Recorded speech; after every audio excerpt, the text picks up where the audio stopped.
Today, we shall understand what are these doshas and how to identify them. This is Ayurvedic secret of knowing the root cause of any disease. There are three doshas: Vata, Pitta and Kapha.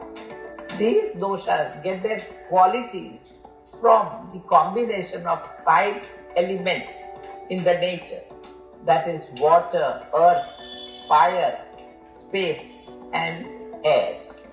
The Vata dosha is the result of air and space. Pitta dosha is caused by fire element, and Kapha dosha is a result of earth and water element. Let us now see how these doshas are related to our body. We all are different. We all have different types of body, different deposition, different illness, different lifestyle, and different personalities. In the science of Ayurveda, these differences are called as Prakriti. A person's Prakriti could be governed by one or the combination of these three doshas, because our body is made up of natural elements. Now let's find out how to identify if Prakriti of some person is Vata, Pitta or Kapha dominant. Vata has air and space element. People with a predominant Vata dosha are usually quite thin, having a light bone and a muscular structure. They are very creative and active, not only physically but also in their thought patterns, because they have many ideas. Such people are more prone to illness because they are usually not very strong physically and have a weaker immune system. Pitta has fire element. Persons with high amount of Pitta in their natural constituent are likely to have an explosive character and a strong digestive system. They usually have a medium body size. They build muscles at their normal pace and have good strength. They can appear aggressive and determined, but they usually have a great sense of justice and work hard for their goals. With the type of people can eat, digest heavy meals easily. Kapha has earth and water element. Those with the dominant Kapha Prakriti are usually well built, good looking and have a healthy skin. Such people are physically strongest and also have a robust immune system. They like slow and steady activities like swimming and walking. They have a good memory, amazing endurance and a great sense of loyalty. These are the three doshas. But does this mean that we can put very conveniently people into these three categories? No. In fact, most people are combination type. That is, a person's Prakriti or constitution is determined by the combination of two doshas. There are only few lucky people where all the three doshas are in balance. The composition of doshas within us is what makes us individuals. If we know our predominant dosha, we can adapt our diet and lifestyle in order to stay balanced and maintain our health. Then our body and mind are in alignment with nature. On the other hand, some people aggravate the dominance of dosha unknowingly. They make poor lifestyle choices that are not aligned with the law of nature. Such disharmony can cause stresses in body as well as in mind and can throw the doshas out of balance. When doshas are imbalanced, toxins start build up and finally they create ill health. Let us look at the example of a lady who had kapha dosha. Ideally, she should stay in a warmer areas, dry areas and eat warm food. Unfortunately, if she is exposed to a cooler weather and eats food which is cold and heavy to digest, her kapha dosha will get imbalanced and she will feel sluggish and lethargic. She could also catch very easily respiratory infection. When people like this lady have kapha imbalance, They could show symptoms such as loss of appetite, water retention, mucus formation, feeling of heaviness, sadness, obesity, among other disorders. When someone has Vata dosha imbalance, then symptoms of this show up as a dry skin, insomnia, headache, tremors, stiffness in neck or leg, arthritis, constipation, anxiety, nervousness, impatience, confusion, fear, and so on. In the same way, when Pitta dosha is aggravated, it can lead to inflammation, skin problem, and muscle disorders. Some diseases that can be caused when Pitta's imbalance is not corrected are skin disorders such as psoriasis, fatigue, migraine, acid reflux, jaundice, and skin rashes. So you would be interested now in knowing what your dosha is, right? Some of you may already have an idea since it is easy to identify if you learn to observe yourself thoroughly well. Some of you may have gone to some Ayurvedic practitioner to understand what is your dosha. Once you know your predominant dosha, you must work towards keeping it in balance to have a balanced body and mind. Hi everyone, thanks for joining the Admin Show. And today we are going to talk about the Ayurveda model of a living body. So let's begin. Vedic knowledge provides detailed information about many aspects of material nature, such as cosmology, sociology, psychology, biology. For example, the Srimad Bhagavatam provides a detailed cosmic model. Varnasrama is a sociological model, Shankhya is a cognitive model, and Ayurveda is a biological model. All these models have structural resemblance, and by understanding one model, we can understand the others too. This article discusses the Ayurveda biological model. Subsequently, I will show you how the biological model is understood in a way similar to the cosmic model, like a toy car, has similarities to the real car. The body is also a universe, and the universe is also a body. So let's begin with the concept of guna and dosha. There are three broad concepts to understand Ayurveda: dosha, three qualities; bhuta, five elements; and dhatu, seven tissues. Let's look at them one by one. The term dosha indicates faults or diseases. It is the opposite of term guna, which means behavior or the innate quality. The basic idea is that everything has an expected behavior, which is their guna or quality. For instance, fire is expected to be hot, the wind is expected to be dry, and therefore these are their guna. However, sometimes things may not work as expected, and then we call them faulty. But to define these faults, we must also know the expected behavior. Unless we know what the expected behavior is, how can we define what the fault is? In that sense, dosha can only be defined in relation to the guna. More precisely, dosha is the deviation from guna. Ayurveda describes a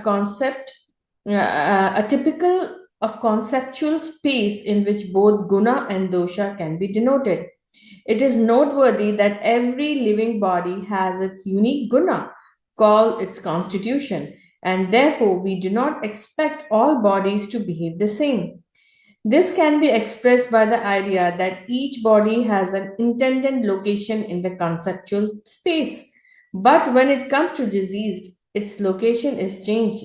The problem of the Ayurveda physician is to figure out the expected behavior based on faulty condition, and that is not very easy. As a crude example, if you are shown a four-wheel car that has wheel missing, you cannot easily decide if the fix is to add the fourth wheel of the car or to move the third wheel into the center of the car.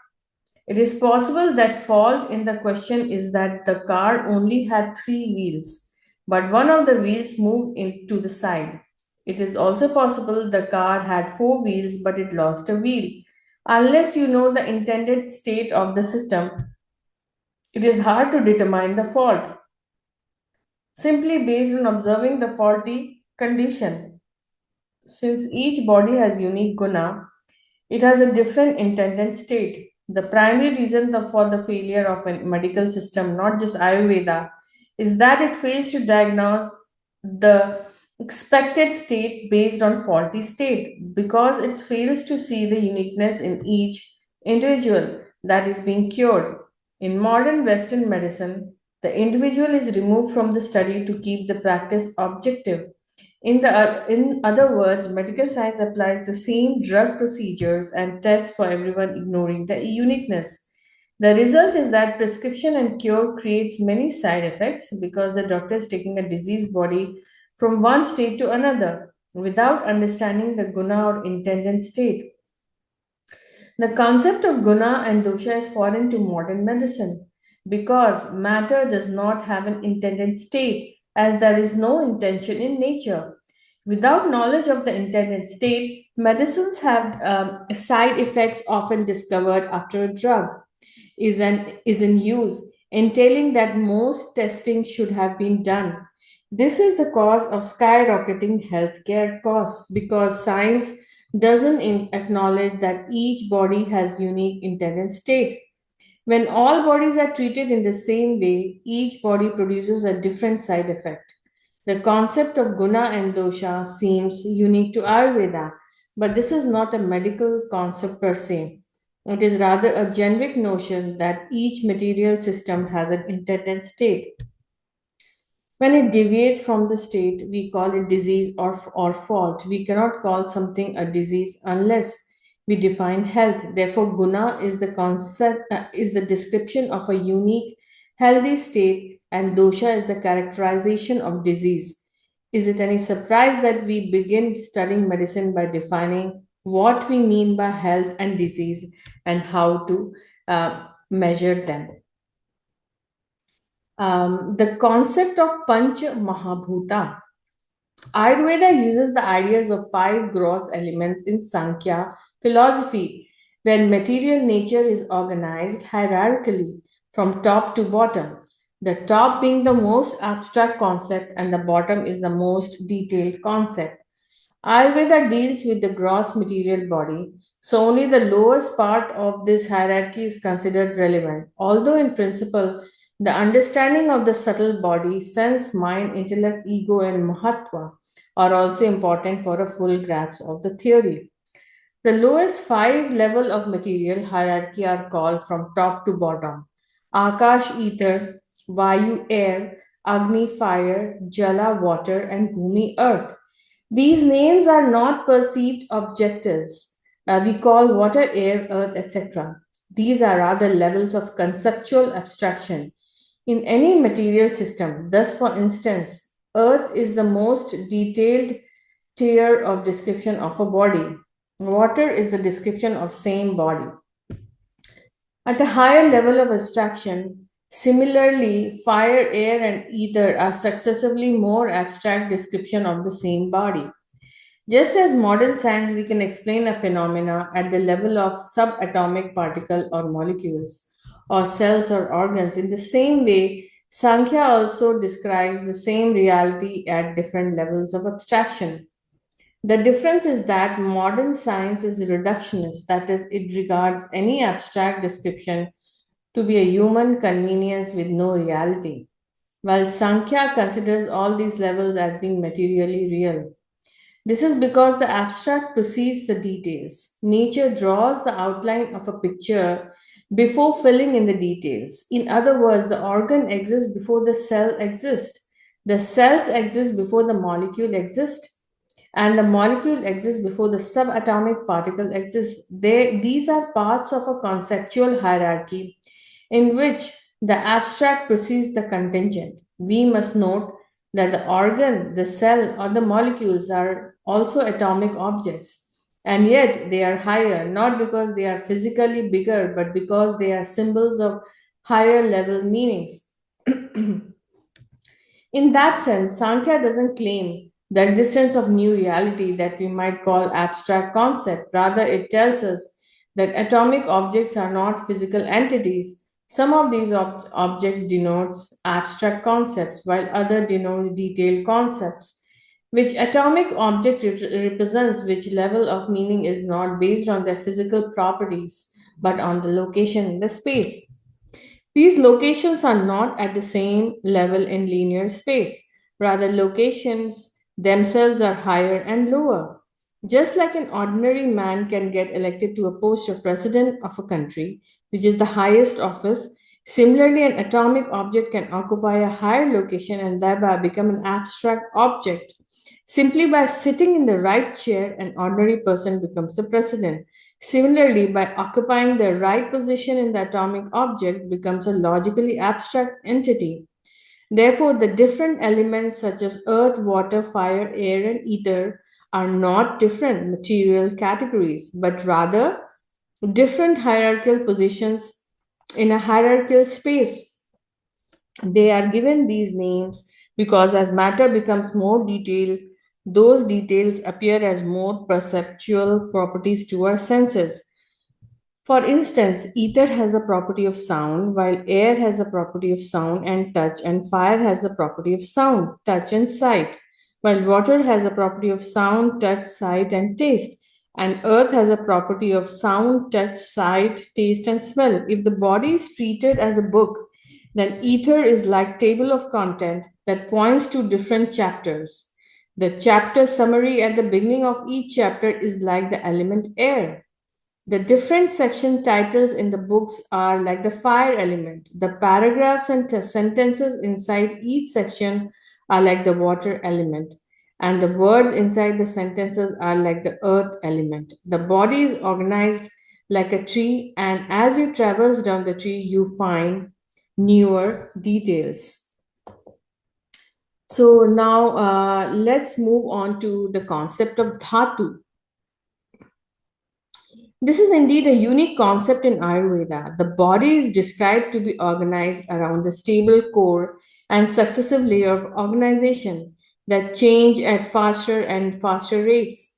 For example, we all know that our genetic materials largely change throughout life, except for slow and occasional epigenetic changes. This stable genetic core of the body, which changes very slowly, is called shukra or semen and the innermost dhatu. Compared to this core, the next layer or dhatu is called maja or bone marrow. We know from modern science that bone marrow changes slowly, and if the marrow is preserved at childhood, then it can be used to cure certain disease like leukemia. Such a cure essentially involves taking the bone marrow to a time prior to the change that occur over time. Similarly, successive layers called ashti, bones, meda, fat, mansa, muscles, rakta, blood, and rasa, plasma, change at faster rates, but the change is smaller. In other words, the core of the body changes slowly, but any change has a huge impact. Example, by altering the genetic markers that affect the entire body. Conversely, the periphery of the body changes faster, although each change has small effect. Matter is described as sound in Sankhya. This sound is a symbol of meaning. The vibration itself is physical, but its relation to other symbols or its location gives it a meaning. For example, the person who becomes a president is a physical vibration, but when he occupies the post of president, he acquires a new meaning in life, roles, and responsibilities. Owing to this fact, we have to study both vibration and its location in space. The location can be characterized as intended versus actual guna and dosha. It can also be characterized as abstract versus detailed, panch mahabhuta. But aside from the location, the characterization of the vibration itself is the dhatu. The three dimensions of Ayurveda. We can represent Ayurveda through a model that involves three dimensions. Since model is conceptual and not physical for the sake of illustration, we can use three colors. The above, like if you represent a sphere like in a as a lightness and saturation and hue. So the model mode of color representation here are brief definition of these properties. Hue represents the color, example red, blue, green, and in this model, hue changes as we go around the circle, creating a color wheel. The wheel can be divided into different angles representing color types. A particular position in the wheel can represent the guna and dosha. Essentially, each person has an intended hue, and shifts from this position indicates a disease, which is another hue. Saturation represents the extent of gray mixed with the hues above. In the color wheel, it represents the radial distance from the center. We have seen earlier how gray lines in the middle of two extreme black and white, which denotes their balances. The distance between the center and the extremities indicate the rate of change or what we call dhatu. The outermost is the changing fast and the innermost is changing slowly. But mixing the outermost hue with the innermost gray to various extents, we create different rates of change. Lightness indicates the amount of white or black mixed in the color. As more white is mixed, the color is lightened as a representation of greater abstraction and lesser detail. As more black is added, the color is darkened as a representation of greater detail. The vertical dimension is the picture, therefore, can be used to represent higher abstraction above the greater detail below. In the other words, these vertical dimension can be used to represent the Pancha Mahabhuta. The three dimensions of Ayurveda, dosha, bhuta, and dhatu, can be represented as three-dimensional sphere of colors using hue, dosha, saturation, dhatu, and lightness, bhuta. We must bear in mind that this is only representation and not a reality. The map is not a territory. Nevertheless, map explains the scientific model employed in Ayurveda.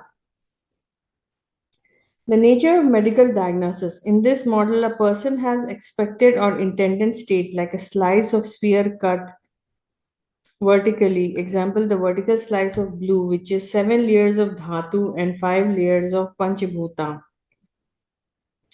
The person also has a current state which might be diseased, which is another slice of the sphere. The main job of Ayurveda physician is to identify the intended state from current state.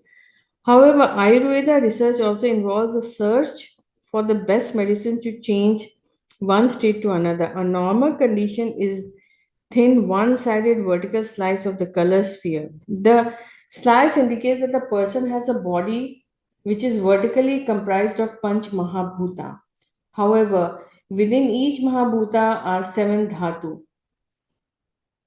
But a healthy person is a slice of the entire sphere because he or she has a constitution that represents the intended behavior. A disease, on other hand, is created when the slice shift within the sphere. This shift can include many scenarios, such as change in single Mahabhut but in multiple Dhatu. Typically, a new disease will impact a single Mahabhuta and single Dhatu. As the disease gets older, it spreads to the rest of the body, thereby affecting multiple Dhatu and Mahabhuta. Accordingly, curing a new disease is easier than curing an older disease.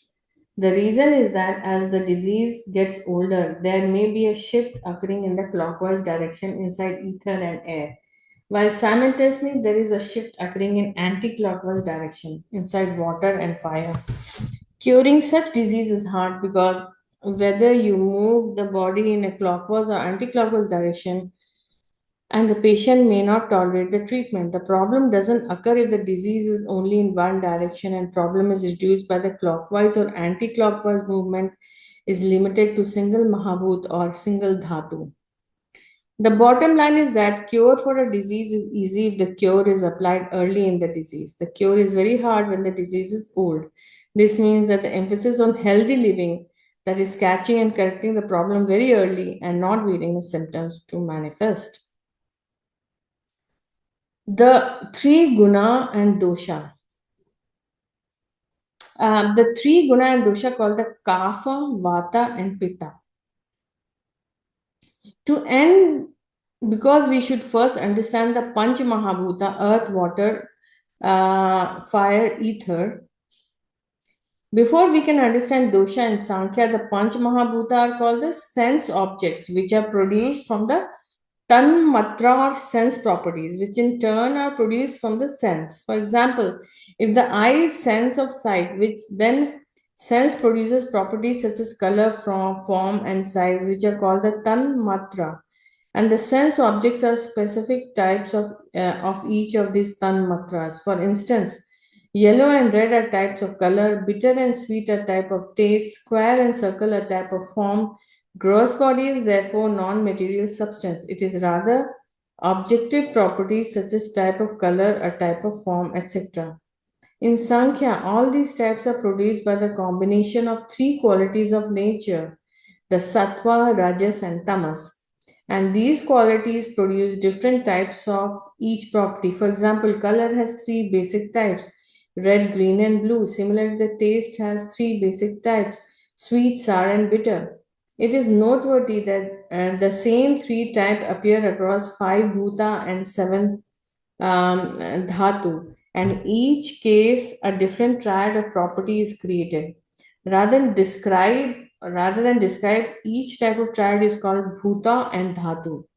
Ayurveda collectively refers to them as kapha, vata, and pitta. Each of these qualities in turn has many divisions, and these division first produces different kind of species and then bodies. The Ayurveda model is therefore not just for understanding of the human body, but of any living body whatsoever. The only restriction in these bodies must be built from Panch Mahabhuta or gross element. In that sense, this system doesn't apply to living beings in the higher planets who might not often possess a gross body. Therefore, they too have a body which is subtle, and while it might superficially produce different experience, structurally the theory describing it produces a similar model. The Vedic text describes the existence of 84000 species. All these species, the individuals in the species and the healthy versus diseased condition of these individuals are simply branches on the tree, and that is described by the Ayurveda model. In a sense, Ayurveda is foundation for the study of living bodies, or what we call medicine and biology in today's time. Thank you for joining the Atman Show. I hope you got some insight on the concept of Ayurveda. And have a nice day, everyone. Bye. Thanks for joining.